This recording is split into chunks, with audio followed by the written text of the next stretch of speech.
सर्वांना जय ज्योती, जय सावित्री। मी अर्चना राजेंद्र कावलकर, सावित्री शक्तीपीठ, माणिकवाडा, यवतमाळ। आज मी माझ्या सर्व सावित्रीच्या लेकींसाठी घेऊन येत आहे काही महत्त्वाच्या टिप्स। साखर किंवा मिठाला ओलसरपणा येऊ नये म्हणून बरणीमध्ये तळाशी ब्लोटिंग पेपर ठेवावा। हिंगाचा वास कायम राहावा म्हणून हिंग तूर डाळीच्या डब्यात ठेवावा। हात किंवा पाय मुरगळल्यास त्यावर बीटाच्या पानाचा रस लावावा। पुदिना वाळवून पूड करून ठेवल्यास दहीवड्यात वरून घालता येते। पचनशक्ती क्षीण असणे किंवा अतिस्थूल वयोवृद्ध व्यक्ती तसेच व्यायाम न करणाऱ्यांनी सोयाबीनचा आहारात समावेश करू नये।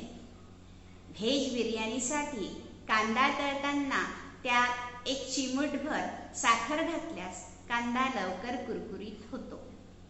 ताकातील लॅक्टिक ॲसिड चेहऱ्यावरील डाग घालवते, त्यासाठी चेहऱ्यावर ताक लावणे व ताक सेवन केल्यास त्वचेसाठी हितकारक ठरते। ज्वारीचा पॅनकेक बनवताना त्यात काकडी घातल्यास त्याची पौष्टिकता खूप वाढते। घरी विरजण लावलेलेच दही खावे, बाहेरचे खाऊ नये। दही सकाळीच खावे, रात्रीच्या जेवणात दही खाऊ नये। रोजच्या खाण्यात सोडा आणि बेकिंग सोडा असल्यास जेवणातील मिठाचे प्रमाण बेताचे असावे। दुपारच्या जेवणात काकडी, टोमॅटो, गाजर, बीट अशा कच्च्या सॅलडचा समावेश असावा। मोड आलेली कच्ची कडधान्ये दुपारच्या जेवणात घ्यावीत, रात्रीच्या जेवणात वाफवूनच घ्यावी। चहा, कॉफी शक्यतो टाळा, अगदी अशक्य झाल्यास अर्धा कपच घ्यावा।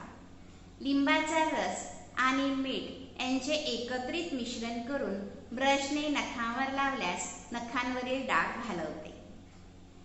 धन्यवाद। जय ज्योती, जय सावित्री। आमच्या इंडिया न्यूज चॅनेलला लाईक करा, सबस्क्राईब करा।